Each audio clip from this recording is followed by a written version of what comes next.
dio la idea de escribir un libro que está ahí en primera fila, es Alberto Fernández. A él también quiero agradecerle.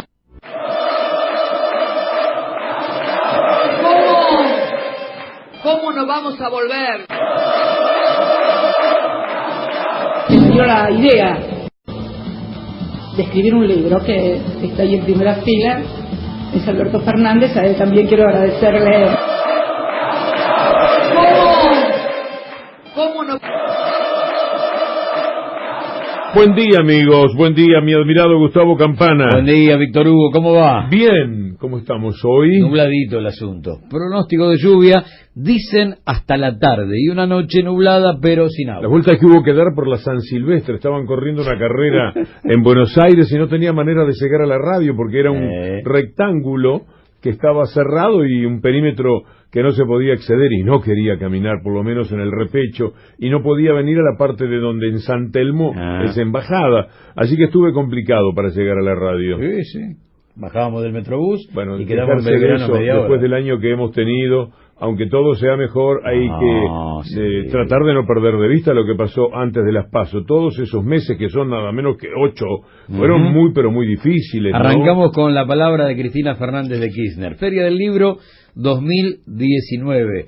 Enorme sorpresa, porque convertir a un libro de memorias políticas casi en una bandera de campaña electoral es algo nuevo. Es la posibilidad de reunirte casi en una especie de misa pagana con miles y miles y miles y miles para hablar de tus memorias 2003-2015 e ir para atrás todavía e ir a la memoria política de los Kirchner. Y se convirtió, por otra parte, en la chance de Cristina Fernández de Kirchner de tomar contacto con su gente sin que fuera estrictamente una movida política, es decir, un acto político al uso nostro, sino ella estaba presentando su libro, pero al mismo tiempo había bajadas de línea, había cosas muy interesantes que se decían en cada una de las presentaciones. El reclamo absurdo de que una política no haga política, ¿no?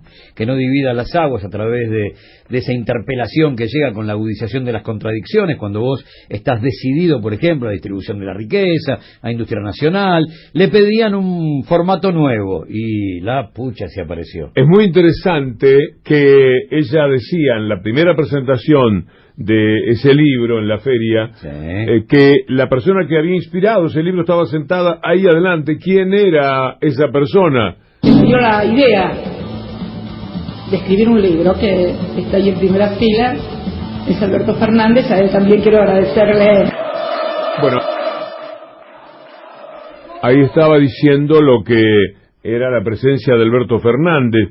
¿Y cuál sería el otro gran título del año generado por Cristina Fernández de Kirchner y por Alberto Fernández? Estamos recorriendo, al terminar el 2019, algunos de los audios más importantes que hemos tenido en el transcurso de estos 360 días. Le he pedido a Alberto Fernández que encabece la fórmula que integraremos juntos. Él como candidato a presidente y yo como candidata a vice, para participar en las próximas elecciones primarias, abiertas, simultáneas y obligatorias. Sí, las famosas PASO. Volvemos a cantar, volvemos a bailar, tenemos todos felicidad. Sábado muy particular que arrancó con este video en la cuenta de YouTube de la expresidenta de la Nación, hoy vicepresidenta de los argentinos. Y la sorpresa, esa sorpresa general del sábado por la mañana, que ya al mediodía contaba a través de las redes con un montón de analistas de a pie que le iban sacando punta a esa decisión. Y lentamente íbamos entendiendo los tiempos políticos. Hay algo que generalmente nunca aparece cuando recordamos esto. Esto fue el sábado anterior al lunes en el que Cristina tenía que presentarse por primera vez a juicio oral. Y toda la fauna mediática estaba destinada a la masacre.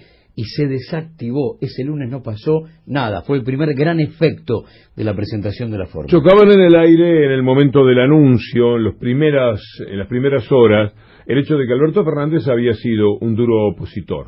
Pero también, y con eso chocaba, había tenido por lo menos 1 año y medio jugando otra vez del lado de Cristina. Recompusieron la relación, había evidentemente mucha amistad de otras épocas, amistad de unos cuantos años, y Cristina Fernández empezó a elucubrar sobre quién tenía condiciones reales y conocimiento del gobierno. No se podía improvisar una figura que al entrar a la Casa Rosada fuera completamente nuevo. Tenía que ser alguien, y lo eligió muy bien, que pudiese entrar a la Casa Rosada si era necesario con una venda igual, porque conocía cada uno de los secretos, cada uno de los pasillos, dónde te resbalás o no en el piso de la Casa Rosada. Conocía toda la botonera, y esto ha sido ciertamente muy importante en la designación de Alberto Fernández, que lo hemos elegido como el segundo audio más importante de lo que recordamos en este 2019. Y robándole una palabrita, Eduardo Aliberti también eligió a quien podía generar, ante una crisis bastante parecida a la de 2003, un proceso de nestorización. Y en ese proceso de nestorización, siendo ella la que se restaba, Alberto Fernández ocupaba ese espacio. He aceptado la propuesta que me ha hecho el presidente de la Nación. El presidente de la Nación es el hombre que tiene el poder político y tiene la autoridad y tiene los votos, y me ha honrado con esta invitación para que lo acompañe como vicepresidente de la Nación. Inmediatamente le dije que sí, diría que no ha habido ningún tipo de duda, y si había alguna, ante todo, creo que vale primero el coraje de este desafío impresionante que tiene la Argentina de salir entre todos unidos, convocando al pueblo argentino a un camino de crecimiento, de esperanza, de expectativa, de reconstrucción humana. La decisión de Macri de invitar a Pichetto para ser su vicepresidente también es un hecho muy recordable de lo que ha pasado en el 2019. Recuerdo, por ejemplo, que inmediatamente la prensa, que podríamos llamar prensa canalla, se lanzó a decir que los mercados celebraban de tal manera la unión de Macri con Pichetto que poco menos empezaba a quedar definida la elección de las PASO. A partir de 1955 en la República Argentina hubo varios procesos de desperonización, algunos de la mano de golpes militares y demasiado crueles, y otros a través de procesos políticos o sindicales, desde el bombardeo a la plaza, el golpe del 55, el peronismo sin Perón de Bandor, el golpe del 76 y el menemismo. Hay un montón de procesos de desperonización. Pichetto intentó uno, cortito, sin suerte, de vuelo muy rasante, pero era el proceso de desperonización más cruel, con racismo, con un montón de condimentos que amenazaban con arrasar con ese proceso ideológico. Bueno, quedó en la puerta. Mauricio Macri después se enojó muchísimo cuando algunos diputados decidieron cambiar su posición y exigía la devolución de las bancas. Por cierto, que nadie puede ignorar que no pidió eso, nadie lo hizo en realidad, que Pichetto devolviera la banca que había conseguido nada menos que participando de una coalición peronista a ese grupo de derecha absoluto, en el que después descubrimos Pichetto se siente como pez en el agua, porque resultó ser mucho peor de lo que Pichetto era cuando todo el mundo lo miraba como el tipo que le caía peor de la gente del peronismo. Es decir, si vos revisás los últimos años, pocas veces se dio un tipo con más alma de traidor político, con un perfil de tipo más derechoso dentro del peronismo. Nunca se dio un tipo igual, me parece. Ustedes piensen como amigos, y cualquier cosa nos escriben a la computadora de Gustavo Campana por si tienen algún personaje de ese mismo talante. Pero me parece que Pichetto hizo un recorrido que fue como salir del closet, decir: yo soy esto, yo soy un tipo que desprecio a los oscuros, soy un tipo que desprecio a los negritos, soy un tipo, fíjate vos, un peronista diciendo esto, soy un tipo que desprecio a los conurbanos de las ciudades, soy un tipo que quiero mano fuerte, mano dura, soy un tipo que niega que haya hambre, soy un tipo que niega la descomposición del tejido social de la Argentina. Todo eso es una mentira, armado por la Iglesia, por Francisco, le faltó decir, desde el Vaticano, potenciada por la cúpula derechosa, y sin embargo cúpula que estaba jugándole en contra a Macri y a Pichetto en la República Argentina. Es decir, un sinfín de disparates para terminar en el corolario de su vida como uno de los de las grandes frustraciones políticas, si es que alguna vez alguien, una persona, creyó en Pichetto. Podríamos decir que Cambiemos en algunos aspectos, y de la mano de Patricia Bullrich, fue pre-Trump y pre-Bolsonaro en esto de el desprecio y el racismo. Pichetto llegó para generar algo así como ese empache de impunidad con lo que los tipos hablaban a través de los medios propios. Pero Pichetto fue, por ahí, el muñeco que le hacía falta a los ventrílocos de la derecha. Fue el que dijo en más de una oportunidad los que ellos pensaban, y por supuesto no quedaba demasiado bien que se hagan cargo de semejantes locuras. Eso fue Pichetto. Fue la voz de los que no podían decirlo desde el poder real. Hubo una instrucción política el día lunes que se dejó correr el tipo de cambio con prácticamente sin intervenir, sin tener techo, y bueno, esto lo que generó es esta maxi devaluación que tuvimos en un día. Es decir, el Banco Central estuvo mirando desde la tribuna el día lunes qué es lo que pasaba en el mercado en lugar de estar interviniendo. Vos lo que estás diciendo es que el presidente Macri hizo esto a propósito, digamos. Por lo menos de lo que sé de mis colegas en el Banco Central es que dio la instrucción que se corrieran del mercado. Después interpretá vos cómo, qué significa eso desde el punto de vista político, pero la realidad es esta, ¿no? Yo soy capaz de cualquier cosa por dólar. Lo que Redrado decía se convirtió en una pieza muy importante y que seguramente puede tener hasta relevancia jurídica, aunque el tema es político, mucho más que jurídico. Mauricio Macri, terminada las PASO, enojado aquella noche de agosto, decidió que el dólar se fuera a cualquier lado. Lo que él quería era mostrar que gobernando el kirchnerismo y no él, el dólar se podía disparar y el país enloquecerse. Y lo hizo deliberadamente en uno de los actos más infames cometidos por una persona, ya no por un presidente, contra su propio país. Intentó convencernos que si el kirchnerismo estaba en el gobierno, el dólar, que hasta ese momento ya tenía una devaluación cercana al 500%, se iba a volver loco, que ese gobierno que lo tenía a 9,50 era infinitamente peor que este que lo tenía en la frontera de los 70 en ese momento. Se habían pasado 3 meses trabajando para que el dólar permaneciera entre 42 y 45, si mal no recuerdo, ¿no? Puede ser 42, puede ser 45, pero trabajaron 3 meses sobre el dólar que les parecía el indicador más importante. El país se caía a pedazos, sí. La industria no funcionaba, los jubilados no cobraban ni por asomo lo que les correspondía, los salarios se habían caído, se perdían empleo, hasta los discapacitados tenían que hacer marchas en sillas de rueda. Pero él decía, mantengamos el dólar porque la gilada lo único que mira es el precio del dólar, y lo tuvieron 3 meses congelado. Pues el día en que perdió en las PASO se terminó aquello de decirle a Sanleri seguí poniendo plata para mantener el dólar a 42 o 45, y en consecuencia lo que hubo fue una orden compartida con uno de los más tremendos inútiles de la historia de este gobierno de inútiles, que se llama González Fraga, que inmediatamente puso el dólar en el Banco Nación a 51 pesos con 50. El dólar en el Banco Nación a 51 pesos con 50. Ese lunes, después de las PASO, y el hecho de que no hubiese una orden, sino todo lo contrario, de Macri al Banco Central para vender dólares y proteger al dólar, la cotización del dólar, como habían hecho durante 3 meses, motivó la disparada. Lo único que emparda desde el 10 de diciembre de 2015 hasta el momento a ese lunes fatídico fue el levantamiento del cepo, que en 24 horas generó una devaluación de más del 40%. Son 2 jornadas terribles de la mano de la misma receta, el neoliberalismo que entendió al dólar casi como una especie de bandera de campaña antes de las elecciones presidenciales de 2015, y lo hizo a lo largo de 4 años, pensando siempre en la clase media.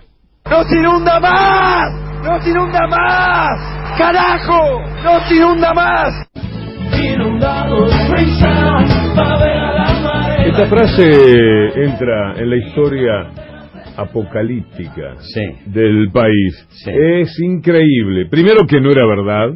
Se había inundado varias veces, después tampoco fue verdad porque se volvió a inundar, pero no es esto, sino el grito desaforado, enloquecido, creyendo que esta era la manera de hacer campaña, porque después de esa decisión del pueblo en las PASO, vino para Macri la absoluta locura. Y creer que si yo digo carajo, soy pueblo. No, soy pueblo si le doy de comer a 45 millones de habitantes, distribución de la riqueza, salud, educación, proyecto de vida, industria nacional. Decir carajo en un acto no me hace pueblo, y mucho menos 3 segundos después diciendo, uy, sorry, carajo era muy fuerte. Fue una recorrida por todo el país en la que inició Macri, creyendo que en aquellas convocatorias a veces interesantes de 30 a 40 mil personas, a veces piadosas de 4 o 5 mil personas en distintos lugares, él iba a poder revertir una situación que habían determinado las PASO de una manera tal que era indescontable, aunque la victoria haya sido por 8, un poco más, y no por 15 o 14 como había sido en las PASO. El asunto era que el modelo era el mismo. Antes de hacer la gira o después de hacer la gira, el modelo era el mismo.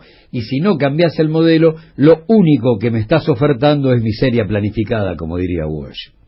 Me parece que en esta elección lo que ganó es la idea de una provincia de Buenos Aires que vuelva a ser una provincia productiva y no especulativa, que vuelva a ser una provincia solidaria y no egoísta, y que tenga un Estado presente, comprometido y cercano.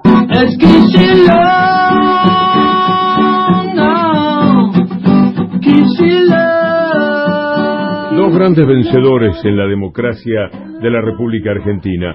La jugada maestra de Cristina Fernández, mostrándose como una estadista difícil de comparar en el mundo entero, y Axel Kicillof, revirtiendo en el más asombroso resultado político de los últimos tiempos la situación de la provincia de Buenos Aires. En Buenos Aires estaba la mujer que ahora pasea por París como si la provincia de Buenos Aires no fuera tierra arrasada. Allí está María Eugenia Vidal en París, como si tal cosa. Pero esa mujer tenía además la cobertura mediática más asombrosa junto a Rodríguez Larreta que se haya visto en la historia del país. Nadie esquiva la pauta publicitaria que ella ponía a manos llenas en los bolsillos, más que en los bolsillos, en la caja de los que a su vez con eso pagaban sueldos, salarios y por supuesto algo ganaban en muchísimos casos en la vida del país. María Eugenia Vidal parecía invencible, con sus mentiras, con su carita de buena, con su tonito. Parecía que este era el hecho de contrafigura más espectacular a la mujer firme, a la mujer apasionada, a la mujer fuerte, tan fuerte que las mujeres no lo pueden soportar, de Cristina Fernández de Kirchner, la oposición de una mujer un poco más convencional, que mezclado con el tipo de señora del presidente de la República, hacían esa mujer que de alguna manera tienen en su imaginario millones de mujeres, por cierto que hay otros millones que no, millones de mujeres en la Argentina que creen que una mujer tiene que estar detrás de su marido, cabeceando y diciendo que sí, o comportándose de una manera muy femenina. El poder no es ni masculino ni femenino, el poder es el poder. El poder político enfrentado al poder real exige agallas. Ella ejecutaba el poder político totalmente asociado al poder real y por eso podía permitirse lo que la convertía en supuestamente invencible. Pero llegó Kicillof. Hay dos enormes victorias en el triunfo por 20 puntos de Axel Kicillof. Tanto con la victoria de los Fernández sobre Macri y Pichetto, el regreso de la política, y en este caso también, el regreso de la política para que con un Clio y un termo termines con la Big Data y toda la guita que pusiste en los medios de comunicación. Ese es el primer gran triunfo, el regreso de la política. Y el segundo gran triunfo es, en la provincia de Buenos Aires, el territorio de disputa era el futuro. Estaban los dos modelos y los dos personajes que iban a ser el futuro de los dos modelos, el de país y el de colonia. Y por 20 puntos, ratificando la diferencia de las PASO, ganó el modelo de país. Vos decís que están los dos modelos. Están hoy los dos modelos cuando se discute en la ciudad de La Plata qué es lo que se va a hacer con la cuestión impositiva de la provincia de Buenos Aires. Está un modelo y otro, es que no se apagó el otro modelo, por el contrario. Está demasiado vivo, demasiado protegido. Está toda la maraña mafiosa, mediática de la República Argentina respaldando a Vidal como si hubieran quedado debiendo algo de los favores que Vidal les pagaba a manos llenas con una enorme cantidad de dinero. Se puede entender ni creer lo que está sucediendo. Un hombre que creyó en la democracia, que apostó a la democracia desde el primer día, porque hay que recordar a Kicillof en aquel discurso del Parque Centenario. 3 o 4 días después de la asunción de Mauricio Macri, Parque Centenario es el primer gran escenario de muchos escenarios recorridos a lo largo de los últimos 4 años, por quien entendió que en el mano a mano, en ese mano a mano imaginario con 5.000 o 6.000 tipos, era la única forma de avanzar. Allí, de manera muy democrática, Axel Kicillof paró a su propia gente, que estaba un tanto exaltada, y cantaba alguna cosa sobre cómo habían sido las elecciones. Habían pasado pocos días. La herida, por supuesto, que estaba abierta, y sin embargo Axel Kicillof le dijo a toda su gente, parándola, no, un momentito, el único camino posible es el de la democracia, y tenemos que trabajar desde hoy para revertir este resultado, y lo vamos a hacer. Nunca vi un acto de filosofía política más democrática que aquel que realizó Axel Kicillof en el Parque Centenario. En el presente te dejan sin ley para poder avanzar aquellos que sucumbieron en una desocupación de 2 dígitos que te dejaron $9.000 millones de deuda externa y no se hacen cargo de nada, esencialmente el binomio Vidal-Lacunza. Por eso decíamos que los modelos están vigentes, están vivos. El de Axel Kicillof queriendo una sociedad más justa en los que más tienen más paguen y los que menos tienen menos paguen, y del otro lado, ahora en defensa clara y directa de los ricos, los que gobernaron para los ricos. No cambió para nada. ¿Cuál es la diferencia de Mauricio Macri y María Eugenia Vidal con respecto a lo que decían hace 4 años? Gobernaron siempre para una clase privilegiada, gobernaron siempre para una élite. Ella no se dio demasiado cuenta de lo que estaba pasando en la provincia de Buenos Aires, si no hubiera seguido el curso de los hechos tal como lo hizo, acompañando a Mauricio Macri con las políticas nacionales que empobrecían a muchísima gente y se convertían en una transferencia de recursos de los que menos tienen para los que más tienen.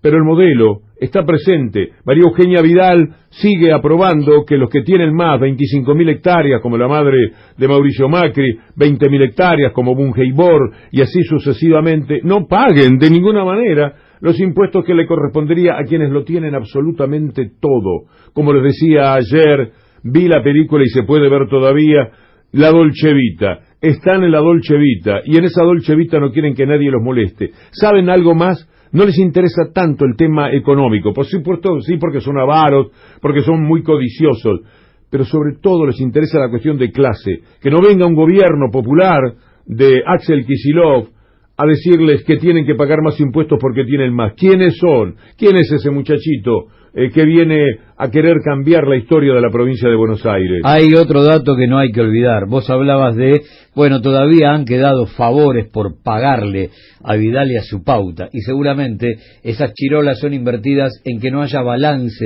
sobre lo realizado en 4 años, ni memoria, ni verdad, ni justicia económica sobre lo que pasó en el país y en la provincia de Buenos Aires, porque si no, estaríamos hablando de otra cosa. Ahora Axel Kicillof tiene que luchar palmo a palmo para ver si puede sacar la ley, va a volver a diputados, va a volver a conversar con ellos, buscando justamente que lo que a él le dio tanto resultado, conversar con la gente, explicar, hacer entender lo que nosotros nos permitíamos leerles ayer de todo lo que preparó el CEPA, de todo lo que preparó Julia Estrada, que mereció tanto, pero tantos plácemes, de economistas, de gente que entiende de lo que estaba hablando Julia Estrada, que por supuesto hizo explotar por el aire cualquier especulación de que esta medida impositiva que se quiere tomar en la provincia de Buenos Aires conllevaba injusticia. No es injusto. Cobrarle un poco más al 14% más adinerado y un poco más todavía al sector del 0,1%, debe ser eso, los 200 tipos, que además, cuando se habla del 75, es una mentira más de Mañeto, de los Aguirre, una mentira más del periodismo mafioso que se tiene en la República Argentina, porque es 75% si lo quieren pagar en cuotas. Lo pueden bajar al 50% tranquilamente si van y ponen el dinero que tienen, lo ponen cash y se terminó, no se habla más del 75%. Esta es la batalla. Está en juego el presente y el futuro. Por eso en la provincia de Buenos Aires hay muchísimo por recorrer. No hay autocrítica. ¿Vos te lo imaginás a Jorge Macri y el resto de Cambiemos Bonaerense sentados en la mesa aceptando los errores? No, por ahí encima lo que te piden es, bueno, yo también te apruebo la ley, ¿y vos qué me das? Después de lo que dejaste, seguro que van a venir por más privilegio. Bueno, ¿vos qué me das? Muchas veces me he preguntado en estos días por qué motivos quisiera que nuestro gobierno sea recordado en el futuro. Quisiera que seamos recordados por haber sido capaces de ayudar a volver a unir a la mesa familiar, que las lógicas y saludables diferencias políticas que puedan existir en una familia puedan dialogarse en paz y en respeto, sin divisiones ni peleas.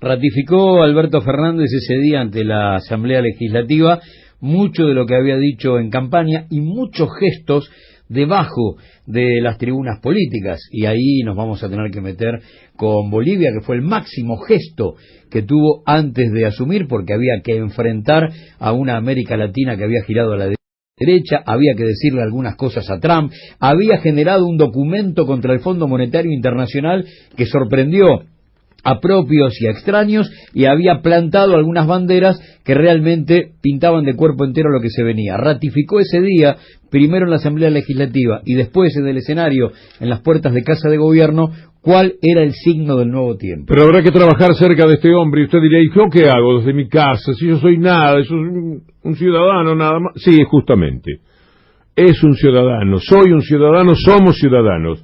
Y mucho podemos hacer. ¿De qué forma? Con lucidez y sabiendo lo que pasa.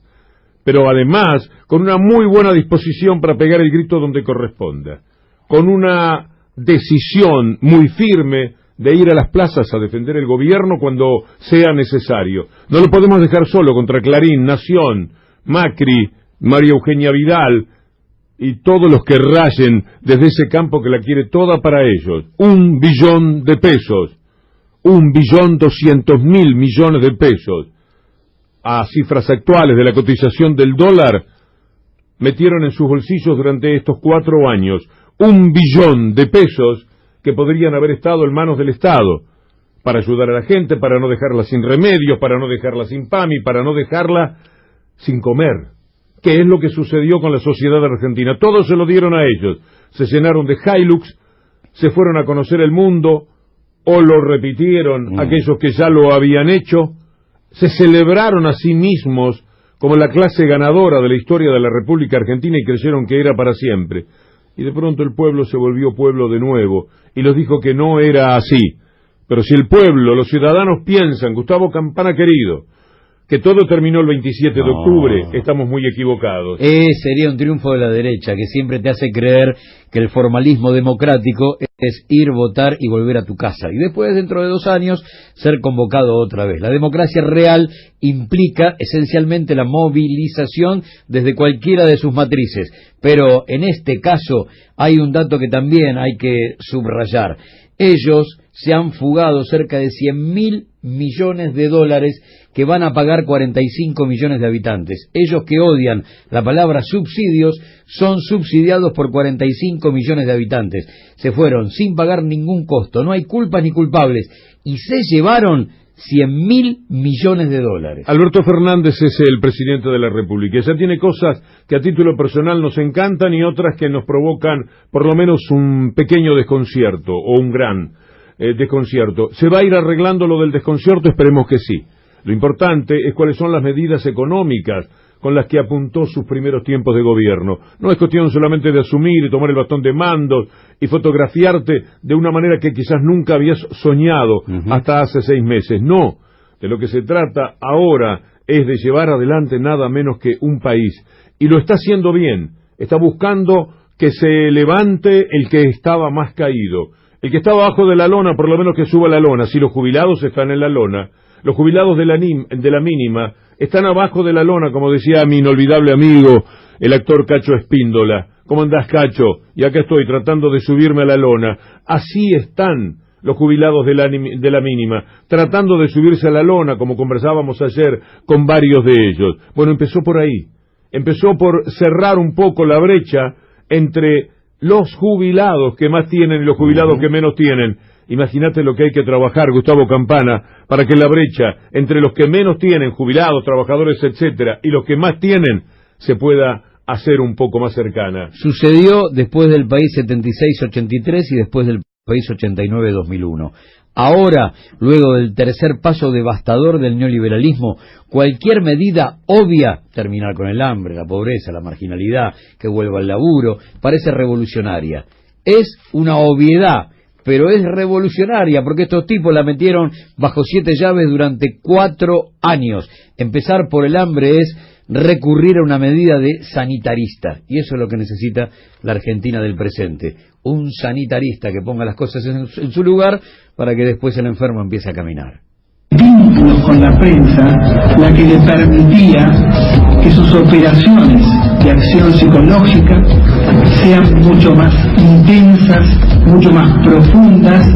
Hay por parte de la ley una planificación acerca de que primero tenía que ir a determinado medio de prensa y luego tenía que ir a la justicia a relatar exactamente lo mismo. Una persona que en términos de ellos antes había sido ablandado.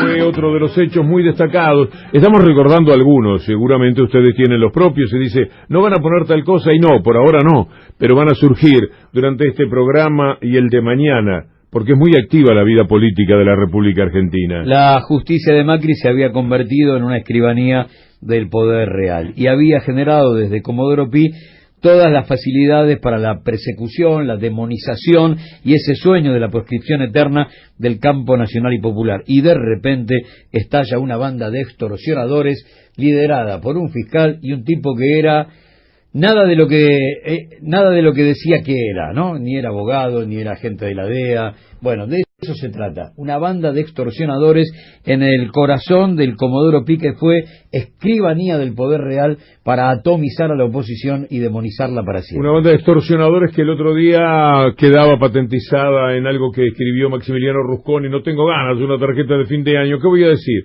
Con la justicia como está en la República Argentina.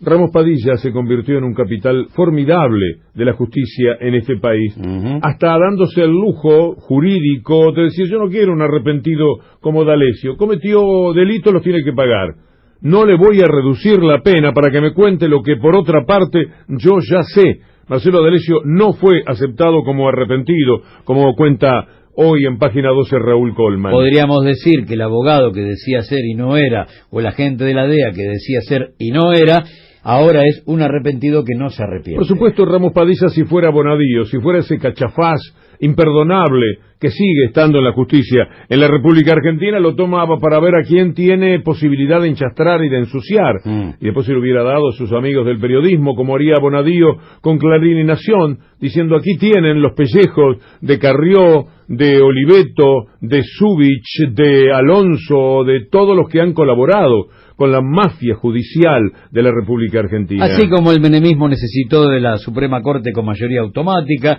este Comodoro Pi se transformó en quien le facilitó más de un trámite en el sueño, en la ilusión de poder terminar con la oposición. Bueno, habrá que terminar con esto como terminó Néstor con la Suprema Corte de la mayoría automática.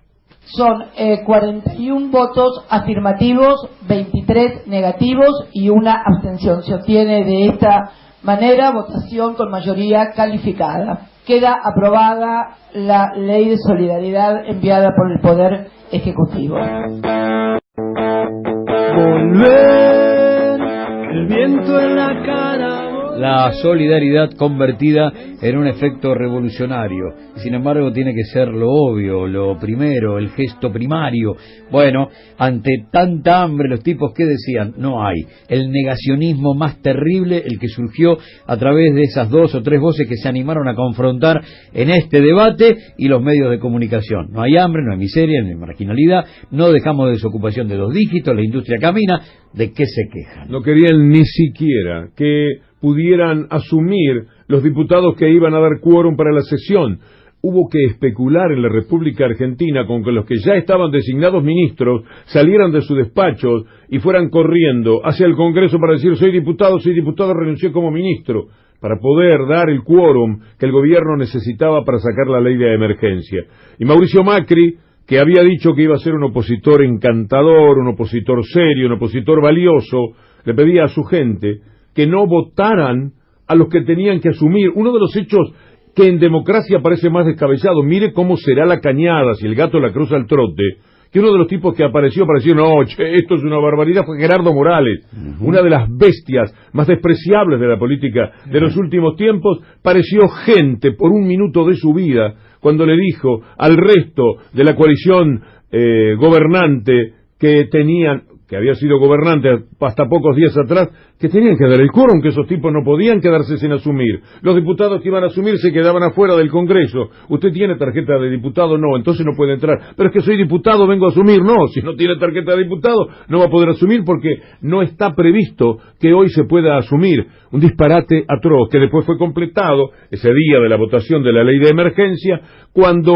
como si fueran hacia un embudo, se iban de los distintos lugares, butacas que ocupan en el Congreso, hacia la puerta de salida para no votar la ley de emergencia. Cuando asumieron en diciembre de 2015, cerraron el Congreso y gobernaron hasta marzo de 2016 a decretazo puro. Bueno, muy bien. Cuando se volvió a discutir en las bancas y hubo cosas que fueron nodales, trascendentales, columna vertebral del futuro, como pago a los buitres, andaban pasando la gorra y decían una gobernabilidad por el amor de Dios, y se la dieron. El tema es, hoy, a la distancia, 4 años después, viste, los que te pedían gobernabilidad, resulta que ni siquiera te dejan que vos digas que hay hambre, que ni siquiera te dejan que vos digas que hay miseria. Entonces ahí, la antipolítica, el verdadero enemigo del proyecto de país, se muestra de cuerpo entero. No era un adversario político, era el enemigo, era el tipo que te mangueó 16.000 millones de dólares para pagarle cash a los buitres con un par de votos prestados, y ahora, cuando vos le decís, che, hay que paliar el hambre, no pagarle a los buitres, paliar el hambre, te dice no, ni siquiera van a asumir tus diputados. Querido presidente Evo, ¿qué será de Bolivia sin usted? ¿Qué es lo que han ido a buscar quitándolo a Evo Morales? Ese movimiento político nace de del sector más humillado, oprimido, discriminado en toda la historia de Bolivia, y quién sabe en toda América, el movimiento indígena. Si estamos en un movimiento político para liberarnos, por tanto, con Evo o sin Evo, este proceso de cambio por el pueblo boliviano va a continuar. Es cuestión de tiempo. Hay voto duro, convencido, que es el movimiento campesino indígena originaria. No solamente del campo, también indígenas estamos en las ciudades. Hay indígenas empresarios, hay indígenas profesionales, hay indígenas autoridades. Se siente, Evo presidente, se siente, el MAS está presente. Desde el golpe que terminó con Zelaya en 2009, el impeachment ridículo que le hacen a Lugo, que arranca a las 10 de la mañana y termina con él a las 2 de la tarde, el impeachment un poquitito menos desprolijo, que termina de una manera terrible con Dilma, Lula en cana. La verdad es que había una especie de América Latina que había girado a la derecha. Había un triángulo abajo, Bolsonaro, Macri, Piñera, sostenido arriba por Lenín Moreno, sostenido arriba por Perú y la amenaza constante contra Venezuela, que ahora tenía nada más y nada menos que la cabeza de Evo Morales en la fuente política de Washington. Esto fue el golpe más duro al corazón de aquella América Latina de la primera década del siglo XX. Bolivia volvió a vivir un golpe de Estado.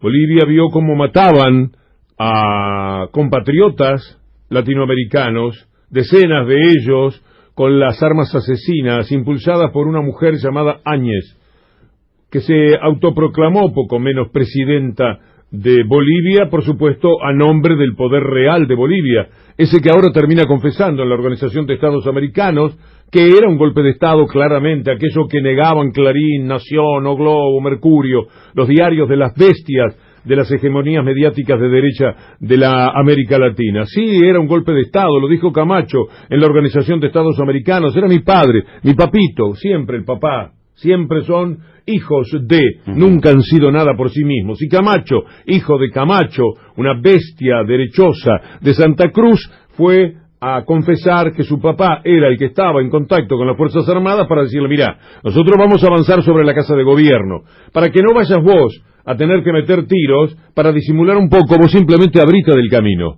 Con eso no se alcanza, y por supuesto, si vos dejabas zona liberada para que los locos de la derecha fueran a lincharlo, si lo encontraban a Evo Morales, que tuvo que dormir una noche en el piso, en cualquier lado fugándose de esa demencia, naturalmente vos tenías que entregar el gobierno. Si el jefe del ejército te dice que por la pacificación cualquier pretexto venía bien, había que salir de la casa donde lo había puesto el pueblo, y donde, si no es a Evo, probablemente si las elecciones son moderadamente limpias, porque uno imagina que van a tener que pedir observadores internacionales, terminará nuevamente un sucesor de Evo Morales procurando los cambios que ha tenido Bolivia, cambios de paradigma verdaderamente excepcionales. En 200 metros, gira a la derecha y corre con Chetumare que vienen los pactos.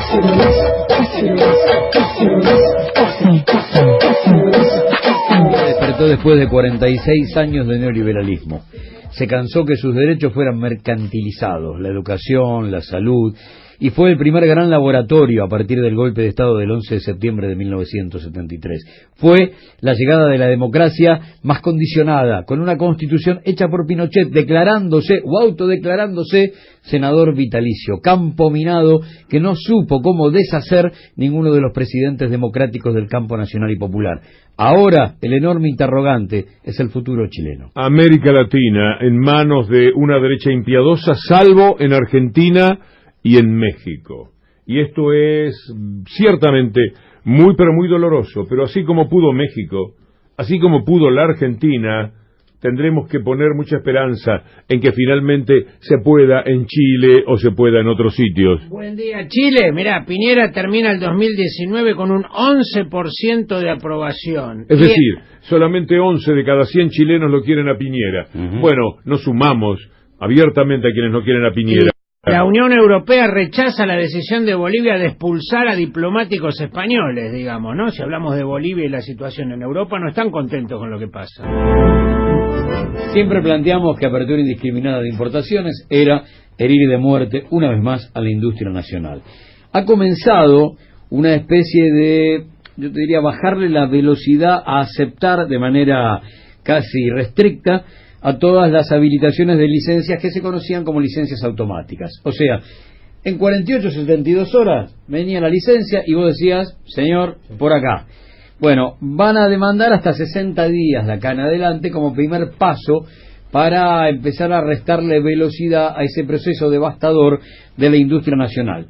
Traba las importaciones, que va de un trámite que duraba, ponerle 2 días o 3, a que duren en promedio 60. Y de esa manera empezar a desistir de la apertura indiscriminada de importaciones para que las máquinas empiecen a enchufarse. Pymes, descuento de cheques en el mercado creció un 74% en 2019, que es una forma de financiamiento rápida, que por supuesto tiene que ver muchísimo con intereses que rozan lo usurario, pero no hubo otra forma de sobrevivir en algunos casos para pagar gastos corrientes. Ahora 12 se extiende hasta el 31 de marzo y 30 días de congelamiento para los UVA, y en esos 30 días empezar a discutir una solución final.